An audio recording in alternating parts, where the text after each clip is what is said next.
We up and going? Boom, I'm on.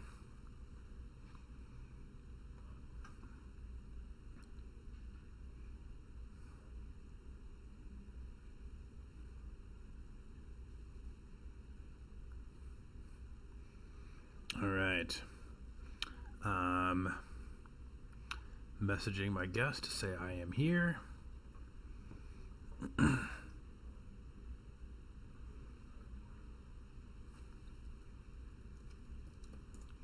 If you are on, welcome. It's gonna be I think it's gonna be a pretty decent stream.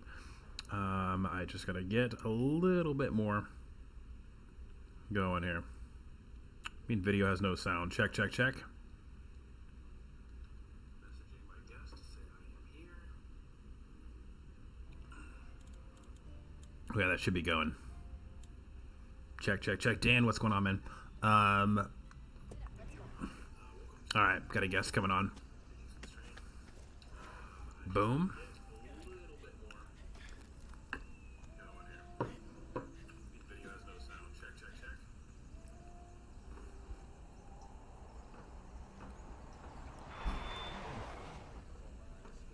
Oh yeah.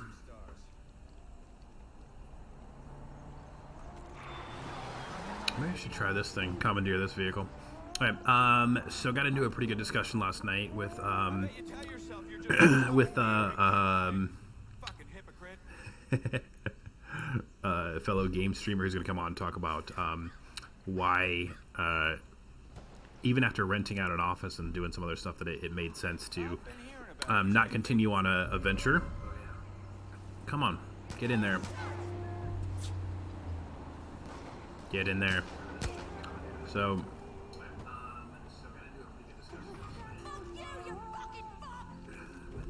Oh, hey.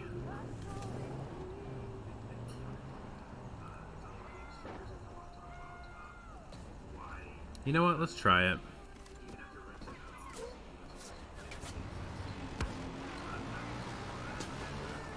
I'm gonna try to do this. Alright. Hey, there we go. Hey, can you hear me? I'm gonna pause real quick. I think I got a guest in. Hello, can you hear me?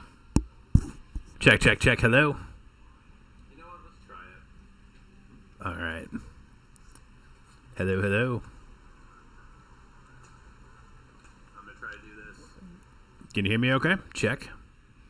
I'm gonna, yeah, desktop audio should be good versus the mics. Check, hello, hello. It's funny, I didn't even actually get your name, so it's, Adelia Findlay? Is that am I saying that correctly? Alright, I'm gonna keep playing. Oh, are you there? You are. Yep. Okay. This is my first time using this. I got it. Oh, no worries. I'll test some stuff out, and then, yeah, so I'm, like, very inexperienced with this. Okay, I'm gonna keep playing, and you keep talking, and I'm gonna get back in. Talking? Yeah, you can pull up the stream if you want to. I haven't figured out quite how to share the stream live yet, so, alright. Okay, so you get a little bit of a delay. If the, I think the audio ought to be good. So, okay, have you played Far Cry 5 or no? Okay. I mean, I suppose the thing, it's like everything sort of gets compared to Grand Theft Auto when there's driving and stuff. I found that I'm not very good at driving. And I've also found that, honestly, once I got into the kind of game streaming world, I realized that I, first of all, had to switch back to a mouse and keyboard because, as I was saying last night, because, like, you got to be good if people are watching you, and I kept having to replay levels so much. And then I got on your stream because you're playing Destiny 2, and I want to get back into that game. Not sure if I want to stream it or just play it, you know. But that led to a conversation about quitting stuff, basically, and why... Okay, and why that's important. So, let's, Yep. I'm out of ammo. I'm not sure what to do. Okay. I'm in trouble. Speaking of not having to get better. No, oh yeah, I know. So I'm out of pistol ammo, which is what I need to take. I've always hated these like commandeer a vehicle levels. Um, and I'll just steal another vehicle, I guess. I've never liked these very much. Okay, so we got into a conversation last night about quitting things. So if you want to, like, how did you explain yourself, like, as far as what you do in game streaming and stuff? Not like explain yourself, like, oh, hey, I work this job and stuff, but as far as what you're doing, how do you explain kind of the whole gaming hyena brand and how you got into it, etc.? Um, Yeah. Well, so my original reason for just wanting to make content in general was because a lot of people go through like really rough times. They have a crap day at work, or they have a terrible day at school, or getting bullied or something like that. And like when I was going through rough times like that, my escape was YouTube. I'd watch like Markiplier or Jacksepticeye, various things on YouTube. And as I discovered streaming, I'd watch like Melanie Mac over on Twitch when she was over there and stuff like that. okay, wait, I wouldn't normally leave with this question, but how old are you? Because I have no idea who any of these people are. Well, I'm 22. Okay. I am 36, and it's just funny how quickly the pop culture lexicon turns over. When you were talking about, like, I know that I need to, it's a priority of mine to get on TikTok. I know that. I'm on TikTok and I haven't even made a TikTok yet. Okay. Well, no, it's just funny, like, how quickly the pop culture lexicon turns over. That, like, I know back when Vine was a big thing, that, like, the MTV Awards eventually got all dominated by, like, Vine stars, like, being the hosts or whatever. All right, I got this vehicle back. So, I guess you saw, like, a public good, if you will, hole in the market to get out there and do something, right? Yeah, and so I didn't really have the resources when I was in like high school to start doing what I wanted to. Like I wanted to YouTube. I didn't have a camera. I had a smartphone camera, but it was like a terrible camera. I'm like, I can't really use this in the way I want to. And then I didn't have any video editing software, so I was like, how am I gonna do this when I don't have any of this stuff? And I didn't have any idea like where I could get stuff like that, um, but as time went on, fast forward like I want to say about 2 years, and I met up with some friends, and we all wanted to kind of do that. Now, admittedly, that original group is kind of gone. We've all kind of gone our separate ways. But we wanted to make fun content that would make people laugh, and be kind of like a relief or an escape from the stresses of work. You can kind of be like, yo, like when your video is out, I can sit down, I can relax, I can forget what I had to deal with today for a little while, that kind of thing. So that was the original kind of like goal, and that was with YouTube. Now there was a lot of stuff that we really just couldn't get off the ground, and so me and my friend ended up swapping over to streaming. Okay. And that's where we kind of hit the theme here, is that so many people. So we were talking yesterday. I spent the first 10 years of my career in traditional media, right? And I mean, quite frankly, I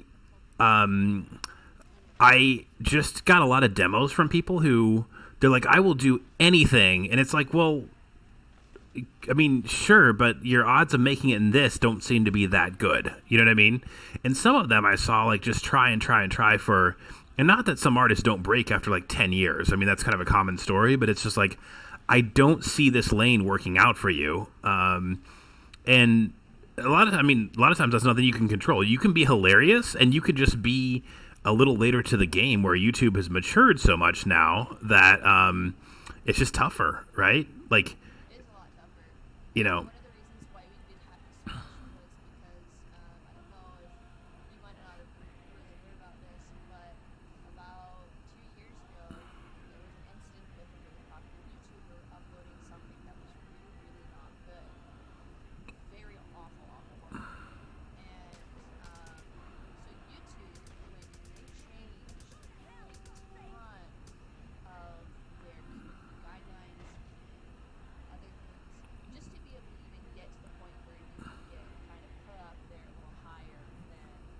Yeah, was this the Logan Paul thing in Japan, or is it something else? Paul thing. Yes. Okay, yeah, that's I don't know what that dude was thinking. I don't either. So yeah, so that, and then I know at that point, I mean, were you under 18 at that point? Because I know it's really tough. They made it a lot tougher on anybody that's a minor to be able, or like even like family YouTubes to be able um, to get content out. Because I think, didn't they stop all comments on YouTube channels that have a minor on them? Like you can't even comment at all now. I don't know about that. So I was not a minor because I started this when I was I want to say 21, 20, somewhere. And this happened. I can't remember if it was a year ago or 2 years ago. I want to say it might have been a year ago. I'm honestly terrible with the passage of time. I get it. And so like it wasn't that any of us were minors. It just the algorithms got a lot harder to push you those algorithms to get yourself up there. Like I think the only video that we had that was like somewhat popular, and even wasn't even that popular, was probably our one chip challenge video. Okay, which was what? Explain that to the general public. Yeah, general public, I guess. So, as I'm sure a lot of you know, there's a pepper. It used to be the hottest pepper. I think it's been outshined, but it's called Carolina Reaper. It's considered the hottest pepper in the world. I don't know what the Scoville units were exactly, but there is a chip company who decided to take this pepper and make it like powder and stick it on a chip and send it in a box that was shaped like a coffin. And they sent you one chip. It was a big chip, and the challenge was you had to eat the chip and basically survive it as best you could. Okay. There was no overall goal. It was just kind of like eat the chip, record it, and then everybody gets to laugh at you. Pain is you're just like, oh, this is really hot. This really sucks, kind of thing. Okay. And when that happened, when we recorded that, I had no idea how this company acted. I just showed up to record, and they were like, and my friend was like, yeah, so we're just gonna start the video, and then I'm gonna tell you guys what we're doing. I'm like, oh no, this is not going well for me or my other friend. So that's how we found out. That's how we did that. And I mean, it was a fun experience. We had a lot of fun with it, but like YouTube itself just wasn't really taking off. Okay. We wanted it to. And how much effort were you guys putting in? Like, Well, so we would have meetings like every week talking about like what we could do, what we wanted to do, and then we would plan like out. Like we tried to do like a comedy series, and we started doing world building and writing short episodes. We filmed like 3 or 4 episodes, and we were in like my friend's tiny little basement. The only lighting in that room was literally 2 lamps that he had. A really small room, really terrible sound. Like he had dogs, so you could hear the dogs barking sometimes. So it would take a really long time to record like a short little 5 minute video because we would have to stop and restart because we would hear someone walking upstairs or the dog was and it would ruin the audio. yeah. No, even in like the dang it. I got out of the vehicle to try to revive my stupid comrade who got out of the vehicle for no reason. I died. By the way, I told you I gotta eat my lunch during this. I gotta eat my lunch during this because it's the only time I got to eat lunch is during the stream. So, Oh, you're fine. okay, what kind? Were you like a pretty good student in high school, or like how did you get that kind of discipline, or how did your friends get that kind of discipline? Well, I was a pretty decent student in high school. I don't know. I didn't have much of a social life. I was very shy. I still am a little more shy and very introverted person, which a lot of people now don't believe. Introvert, you're so right. Like, yeah, I push my bubbles. I push myself past what I might normally be comfortable with because it's good for me. I'm growing because of it. If that Yeah. And my parents really, like, my parents were never like, you have to get good grades. They really encouraged me to work my hardest. And so I just naturally, in school and stuff, would try and do the best I could. And I was very adamant about I had to get it done now, or else I knew that I would probably not get it done later. So like I never came home with homework because I would always do it all at school and stuff like that. Okay. That's not a bad thing. No, it's not. And so there was a lot of trust though at my school that was placed in the students' ability to manage themselves in their own time. You know, we weren't treated like we were children in aspect of being maybe like we could get help and stuff from teachers, but it was still very much like you guys are getting old enough now. You know a lot more, and you're being really close to your kids. So we don't need that kind of room to grow. We're still going to be here to help you out. And was this public school that had this mentality, or? This was public school. I have discovered that I was really lucky growing up in my school. Like I didn't have cliques in my school at all. So, do you mind my asking, like, what part of the country? I mean, you don't have to get super specific or anything, but do you mind, like, what general area of the country are you from? Kind of what size of city and stuff? I'm from Utah. Oh, okay. Over here. And, I mean, the area I live in, I wouldn't say it's like a big city, but like, I mean, my class had about 500 kids just in the graduating class that I graduated. Okay. Like a 5A school about when I graduated. I think we were still technically 4A, but they were 5A literally the year after I graduated because the class that came in was so big. Okay. Dang. Well, no, I mean, that's fantastic. That's the number one thing I see, like, even, in hiring and stuff like that. Because I think technically, are you technically Gen Z? Are you, like, the first Gen Z? No, so I qualify, from what I've read, I qualify as a millennial still. Okay. So I'm like the elder millennial. Like, so 82 was a lot of times the year that they consider to be the first year of, that my NPC is not manning this Jeep gun well or whatever. I'm just going to get out of the car. Whatever. Or maybe then I'm going to die.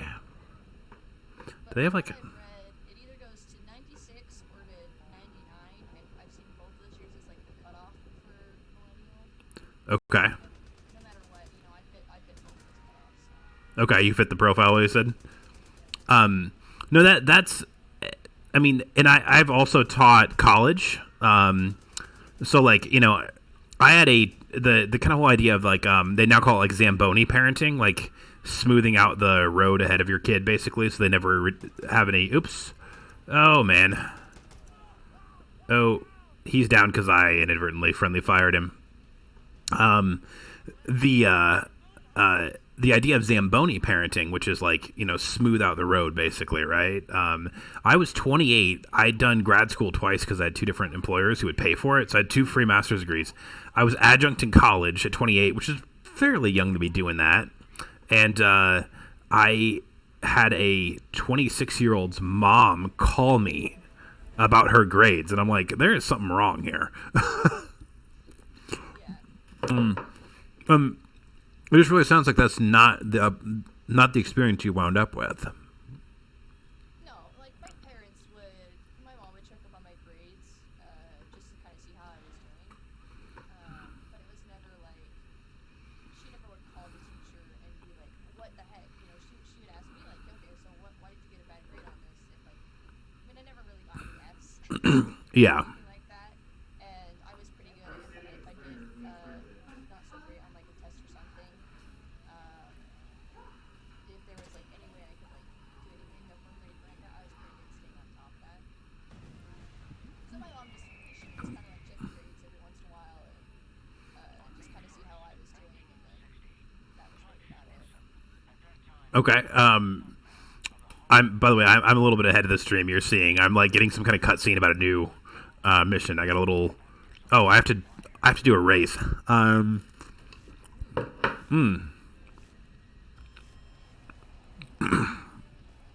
guess it's like a time trial thing.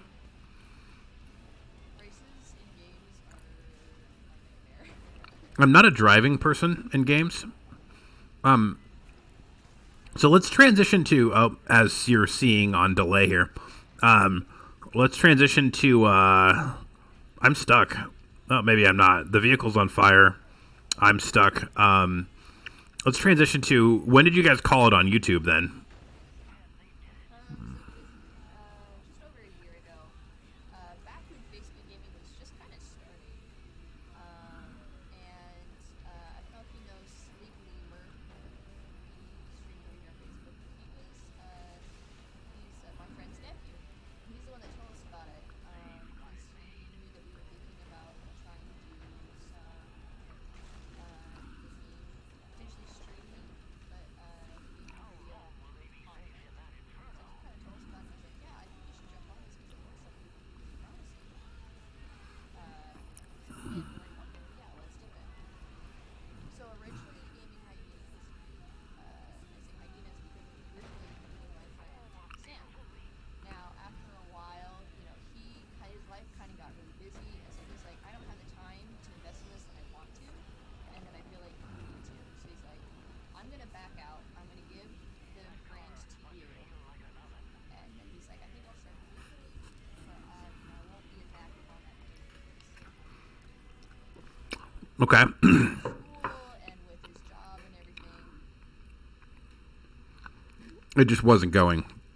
And that's where we get back to the quitting thing. I told you a bit about how I moved down here, right? My wife and I moved down here to be closer to family, and because I was just working way too much. I should have called it earlier on. Did I lose you? Hello? No, Okay, sorry. I should have called it earlier on self-employment, just because the company my wife was working for got seized by the bank. Because I'm a former journalist, I'll put the word allegedly in because I suppose it hasn't. The trial hasn't been completed yet, but allegedly, we'll say, the owner was committing fraud, and so the police showed up and everything. And I left my job to build this company. My wife was working and carrying the health insurance, and when you got a kid on the way, you need health insurance. So the way I worked it out was that basically I just worked like crazy forever. I mean, just crazy around the clock, and like we paid all of our bills. But it got to the point where I felt like I was just literally falling apart. Like it was really bad. Oh man, I'm like $100 short of the vehicle I want. Oh well, I'll keep saving my monies. And that's kind of what I was thinking about talking about last night. It was just like really only two decisions kind of drove everything else this year. And how much my life has changed. Which I get a lot more time to kind of, first of all, just actually do stuff like this, because I would have never done something like this before. I would have just worked 80 hours a week, right? And really, the only two decisions were the decision to move and the decision of which company to work for. Like, that was just it. That was everything. Those big decisions, usually that people make, like, have a hard time making, it feels like are the ones that are just, people have a really hard time, pulling the proverbial trigger, right? Like, oh, I know I need to do this. I know I need to, and whatever it may be, just call it on this YouTube channel and do something else. I know I need to probably get a new job. Whatever it is. Those are the ones that change your life. Like, those things change your life, it all comes down to getting over the fear that the decision that you might make might be wrong. Mm-hmm. But you won't know that till you make the decision. You have to be willing to accept what you can fail in order to succeed. Yeah, and that's one of the things. So, believe it or not, I've had, and I was working kind of as a podcast co-host, if you will, professionally and stuff. So, part of what I'm about to say is that. But I was on a million podcast. I was part of a million podcast downloads in 2017 and 2018, and that's just when I looked at, like, do I want to kind of jump into podcast world again? Whoops. I just drove my four-wheeler into a lake, which tends to make it not work as well. When I looked at that, it's like I was looking at kind of where the platforms are at, right? So do I want to do more talking just for the sake of talking? And although I really like it, and I spent 10 years in radio, so I love everything in that world, I was like, that that world is just so mature right now. I mean, I subscribe to a ton of podcasts, and I probably listen to about half of them, only one out of every 3 episodes. I just wait for a guest I like, or for news to break on whatever that particular thing is, or whatever, right? And then so I looked at the gaming thing and said, well, like, this isn't mature yet, and I'm trying to do something that nobody else has tried, which may mean there's not a market. When people are like, I've got this innovative idea, nobody's ever tried it. My first question is, have they never tried it because nobody wants that thing? I mean, it's a valid question. And I mean, so far it doesn't seem like that for this, that I wanted to, kind of talk about more career and life skill stuff as, while playing.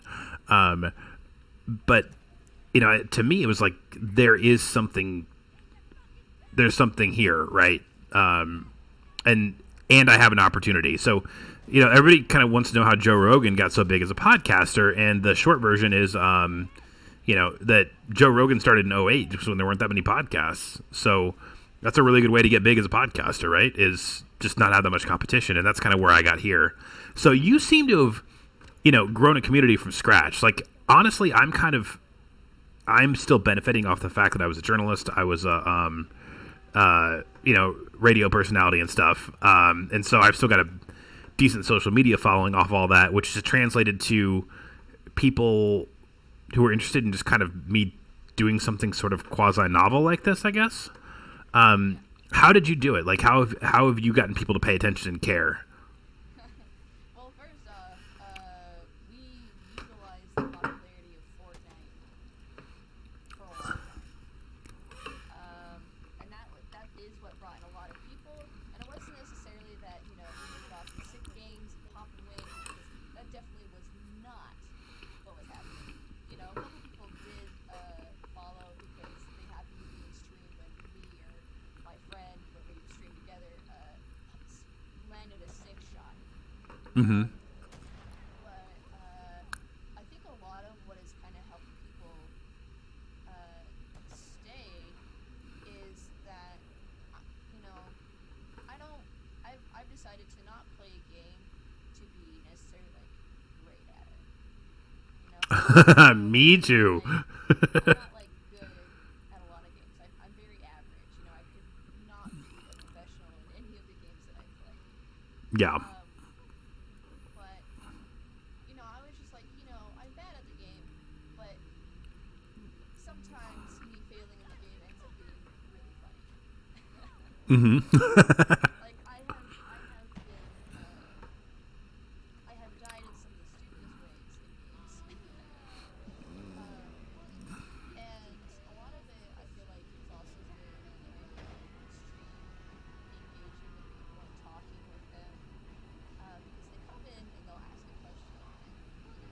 Sometimes, they're a little nervous to ask a question. Should I ask this? Like, a question that has popped up a lot of times. I kind of is, are you, it's like, well, I'm a girl kind of thing. But, they come in and they ask questions like that, and they're a little nervous. They're like, oh, am I going to offend them? And then it's like, oh, yeah, no, it's like totally chill. Like, I totally get it. And,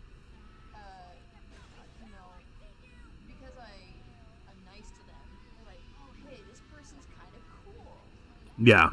And so they keep coming back, and when they share it with their friends, a lot of it also has been through kind of networking on like Twitter, and now a lot through like Discord.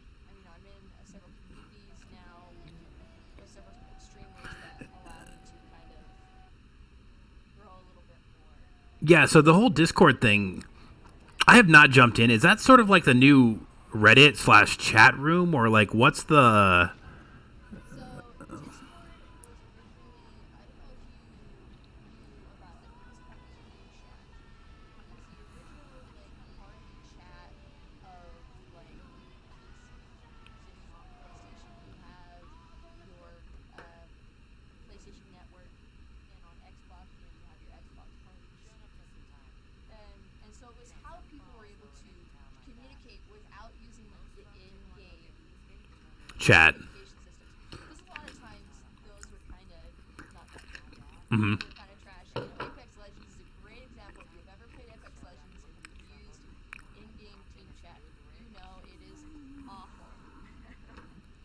Okay, so the thing I guess that I run into on all those like or those battle royale with stuff is like I'm just late. Like unless you get on them the first couple of weeks, I feel like you're at a huge disadvantage knowing the maps and stuff.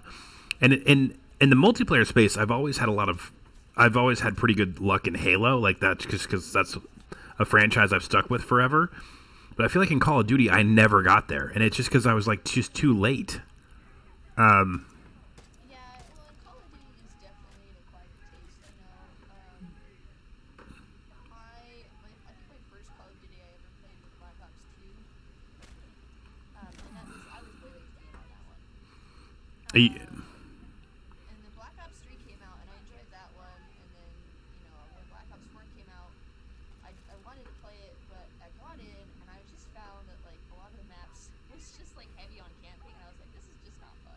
Yeah.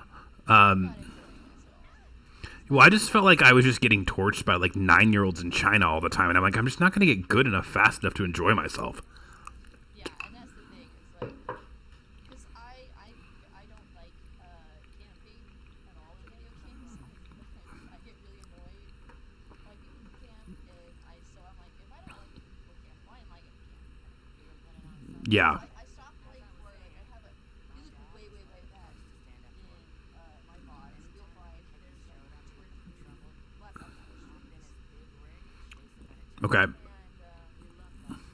there were a lot of maps where I just got destroyed, and I was like, yeah, I'm not enjoying this as much as I wanted to. No, I get it. So as far as like, I guess kind of what are your goals right now? So you're 22. First of all, what do your family and friends think of you doing this? Because I think even though I'm 36 and like I kind of feel like people think I probably have my life together, people are like, you play video games on the internet at lunch, you're a weirdo. A lot of my family doesn't really understand what I'm doing. You know, they're supportive, and my parents are supportive. But they're just like, yeah, I just don't get what you're doing, so I'm just gonna. And I try to explain it, and they just kind of sit there and kind of nod and be like, yeah, I still don't get what you're talking about. Yeah, so I guess the whole thing for me, just because it's like, you know, I've kind of done some other mediums and kind of had some success on some other platforms. It's like, oh, well, what are you doing with this like kid thing? And I'm like, what I'm doing with this kid thing is this is going to be one of the, you know, continue to be one of the most dominant sources of entertainment / media viewing for like the next 10, 15 years. And I do think that I have so many conversations in real life. You know, one of the cool things about being in your mid, I guess, / getting very close to late 30s here is that it's fun and gratifying to talk to people about how to get to where you want to go, because I've worked in the for-profit space and non-profit space. You know, I've been out on my own a couple of times and been able to pay my bills kind of as a freelancer / business owner. I've worked in media. I've written for enough magazines to get to interview some, you know, pretty decent sized public figures and stuff like that, in politics and sports and entertainment. And so when I get to kind of have some of those conversations about like, hey, I really want to do this, you know, I actually know a lot of times how to do that. And, you know, I think about like that it is, I mean, your early 20s when you're like, how am I going to make any money? And like, how am I going to hang in there, survive, get anywhere, right? Like, I think those conversations are really interesting. And my thought is, why don't I go to where those people are already, like that crowd, and do something I enjoy with, you know, the amount of free time that I've got going on, because I just don't have a ton of it. But I got a lunch hour, so why not use my lunch hour live? Which, by the way, I really appreciate you taking the time. This has been a blast. I got about 8 minutes left or so. That's the other thing, is like I've got a hard out every time.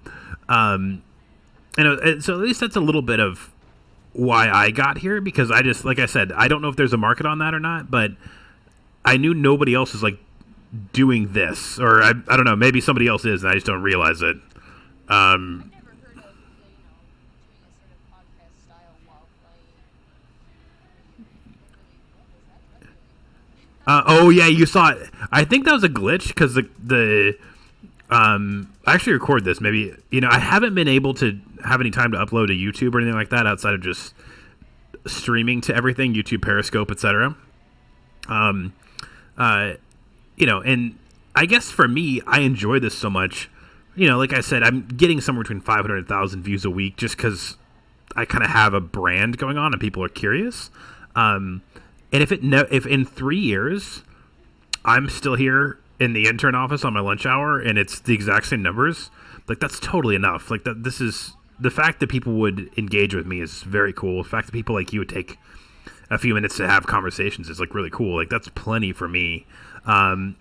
But people do make a career out of this thing. So are you kind of going for that? Like, I mean, is that okay to ask that? Well, I would be lying if I wasn't hoping that it would go that direction, but I wouldn't say that I'm necessarily going to, it doesn't get to that point within like a certain number of years. It's like, well, screw it, I'm done, I'm not doing it anymore. I think Mm-hmm. if it never becomes a career, I still will do this because I do enjoy it. For me, it is kind of, it's more fun for me. And if I were to be able to make that a career, that would be amazing. Yeah. But it's definitely a lot of the people who have made careers off of this. A lot of the ones that I know that I follow and I enjoy aren't necessarily because they're amazing gamers. It's because they are very community oriented. And I think Yeah. that's very important. So like you say, as long as people are coming and interacting and having fun with you, that's all you need. And for them, that's all that they need too. Is they just need to know that you're making that good and positive impact on someone else's life. You know, you can never underestimate the power of word. I should say. Yeah. Because, I've had some people come to me and tell me like, yo, like, I was having a rough day or I've had a rough day, so I'm gonna come and I'm just gonna chill in here. I'm probably gonna be lurking, but I'm just gonna come chill in here. For me, I'm like honestly flattered that the first place that they think I've had a crappy day, what do?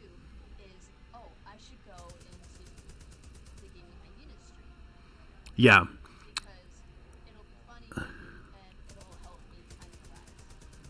Yeah. That means a lot to me. And I do, there's something I've been, I guess this kind of ties to something I've been thinking about a lot lately of, like, this isn't an exact parallel, but there's a fairly famous book, a sociological book called Bowling Alone, which is basically like how people have become so much more like isolated, right? And, the kind of communities have gone from like in person to online, and which online's great. I've met a lot of real life friends in cities around the country because of because of online. But I would still say that, like, I mean, hey, that's just the way the world is. Online community is now a part of like your life. It's a part of how you process. It's a part of how you make friends, and you need to actually go have face-to-face conversations too, where you don't put your phone down. And I think a lot of people are having a hard time understanding that. But that doesn't mean that this is bad. It just means this is really cool because, at what point before could you ever connect with somebody around something like this? Like like back when I was on Nintendo 64, if you played, your friend had to come over, and your friend couldn't be there all the time, so you mainly played alone. Maybe you talked about it a little bit or talked about levels at school, but that was kind of it. And now there is something there where like you're finding other people that share a common experience with you, and I think there's a lot of power in that. Yeah, So some of my best friends are people that I've yet to meet in real life, but I would love to do that one. I would love to travel, over to where they live and meet them and just hang out and have fun with them. yeah, But yeah, it's kind of funny because they say that the internet makes the world a smaller place, and it does in more than one way. Because, like you said, people just are constantly like sticking their noses in their phones, and they're so concerned with like what's going on in social media all the time that they forget that there's a real world around them yeah, still requires their attention. yeah. By the way, I'm in my last couple of minutes here. I'm gonna get in and see what kind of thing I found. Oh, it is it's a semi. You're on a little delay here. It's a semi with machine guns on it, which means the next level is going to be pretty easy because I had to knock some. We started this conversation about how hard it is for driving levels to do. Now I finally have the dang tool to do it. Okay, I better pause it there. I might hop back online tonight if possible. Oh wait, this is fun. But I will tell everybody to go follow your channel. I don't know how much good that'll do because I feel like maybe only about 20% of my crowd like actually like is watching any other game streamer than me.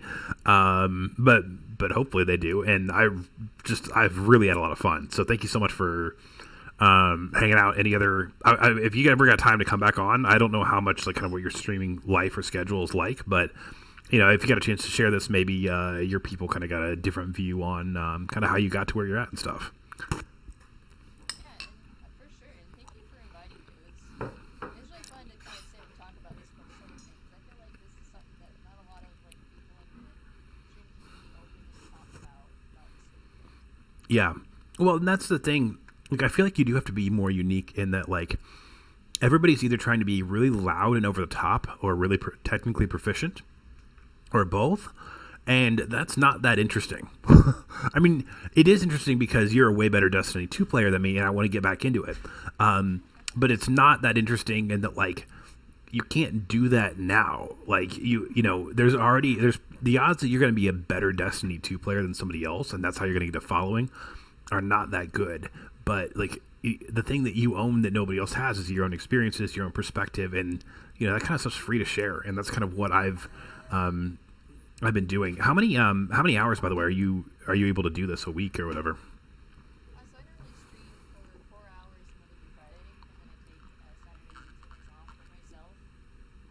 Saturday usually spend with my significant other, my boyfriend, and Friday or Sundays I spend with him and my family and stuff like that. So that's kind of my little break period. I take 2 days for myself. Yeah, I'm only at 3 or. Not see me online at all. Even on Twitter, I will not be active at all. That is fantastic. Oh man, what's the guy's name? That's one of the biggest tech YouTubers. He's been on Joe Rogan and stuff. And he plays on like an ultimate frisbee team, and basically he puts his phone in a bag all weekend. I'm coming off of an injury from a train accident, which is a crazy story for another time. But I'm getting back into mountain biking because I'm finally feeling good after a year again. And like, you know, I really do like this stuff, but it's not an either or with tactile experiences out in the world. I like both of these things. They just experience a different slot, if you will, in kind of in my life. Hey, I would love it if we could kind of do a part 2 on this at some point in the future. I do got to go back at my desk. Is that cool? Yeah, that's okay.